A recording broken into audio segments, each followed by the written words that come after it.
Hello and welcome back. Behind this button we'll take a look at some great hiking opportunities in Wrangell St. Elias National Park. This show will be more detailed, so if you haven't clicked on our big picture button for an overview of the park, you might want to do that first. We'll begin by describing a number of beautiful areas which offer airplane access. All are great for day trips or base camping. Later in this section we'll talk about some of the great backcountry travel routes between airstrips. If you ask one of our pilots where they're off to on any given flight, the answer is likely to be the Chugach or the Wrangells.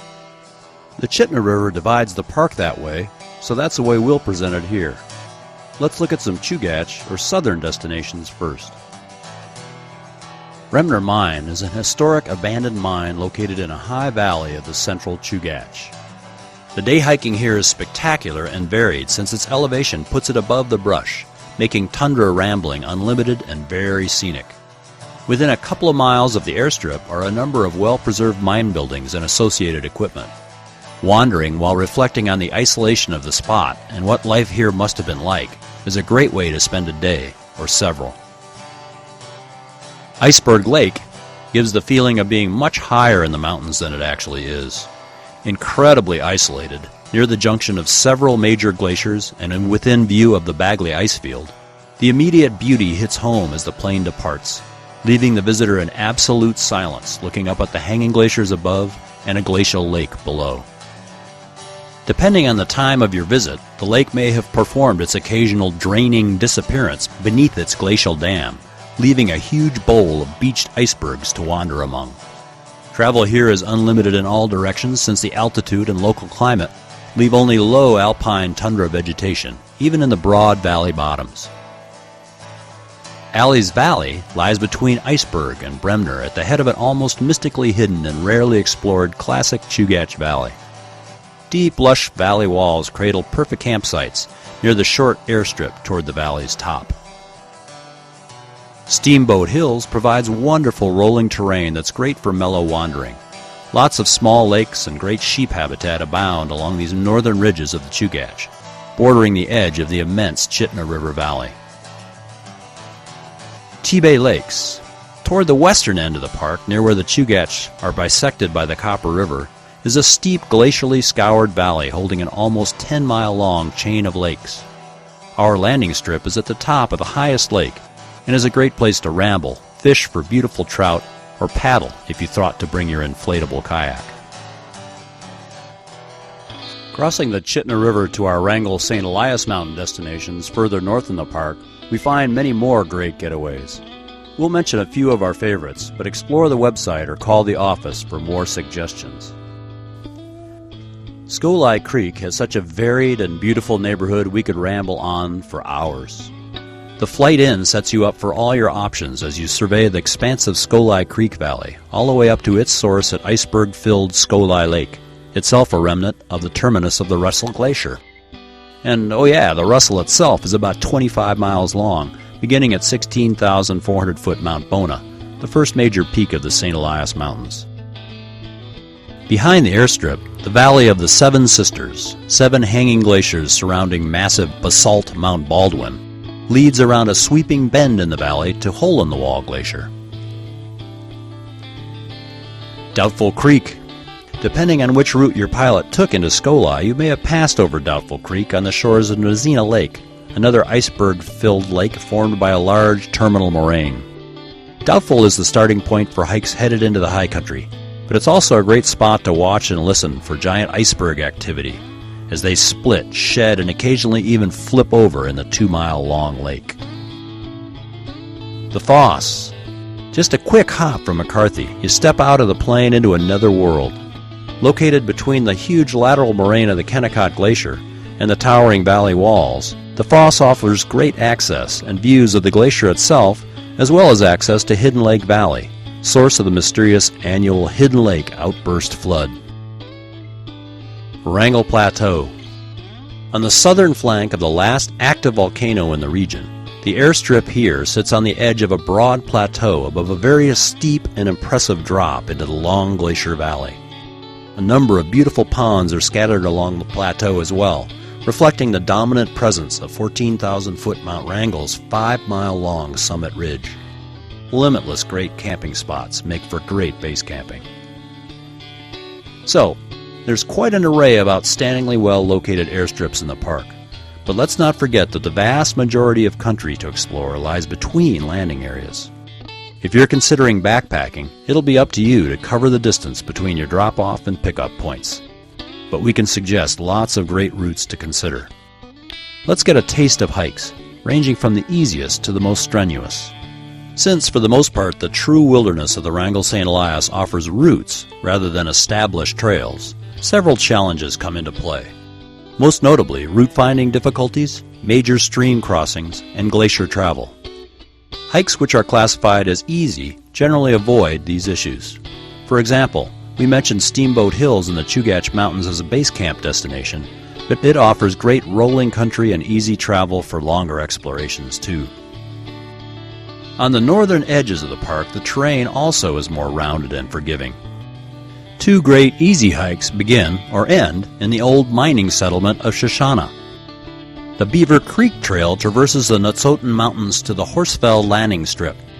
Almost exclusively in the high tundra country, this 20-mile route offers great vistas and good chances to watch for grizzly, caribou, wolves, Dall sheep, and a variety of birds, including golden eagles. South of Shoshana is the occasionally indistinct but easily traveled 27-mile trail to Solo Creek. Part of a historic route which led from McCarthy to Shoshana's 1913 gold fields, this trip does involve some stream crossings. But caribou frequent the rolling green country as well as grizzlies, wolverine, wolves, and many interesting ground nesting birds such as the quivering snipe. A public use cabin is available along the trail and in Shoshana. Larger stream crossings begin to factor into our moderate hiking routes and should never be taken lightly. Swift, cold water, often clouded by the glacial silt which obscures the slippery, rocky bottoms of many of Alaska's rivers, makes crossings tricky. Once again, either the services of a guide or the many courses available in backcountry travel can be a big help for those with less experience. Season, weather, and even the time of day can make a big difference in streams' personalities. But of course, taking on a little bigger challenge gets you into even bigger and more rewarding country. Moderate hikes may include some steep scree scrambling too. An excellent example of this is the extraordinary trip from Skolai to the Wolverine Landing Strip. Chittestone Pass provides amazing views of the Russell Glacier terminus and Skolai Lake, and is the entrance to the Goat Trail, a high and exposed route above the upper Chittestone River. However, the occasionally very tricky river crossings of the lower Chittestone are avoided by a high and very scenic traverse leading to Wolverine at 5,000 feet. Good chances for sightings of goats, Dall sheep, grizzlies, and caribou abound, as do excellent vistas of the easternmost peaks of the St. Elias Range, Mount Bona, and Mount Churchill. Another great example of a moderate route lies further east in the Wrangells, the 28-mile Castle Peak Traverse. We'll drop you at Hidden Creek, from where the route follows the Hidden Creek Valley up to a high pass, then descends past two beautiful alpine lakes.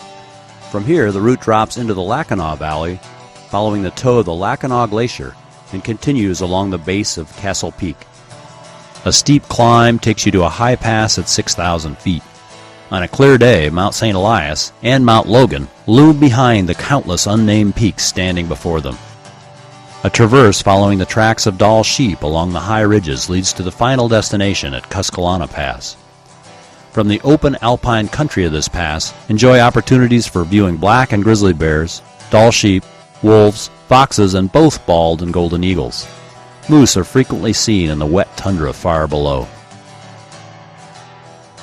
A slightly more strenuous but still moderate hike in the Chugach covers the 20 miles between Alley's Valley and the Bremner Mine.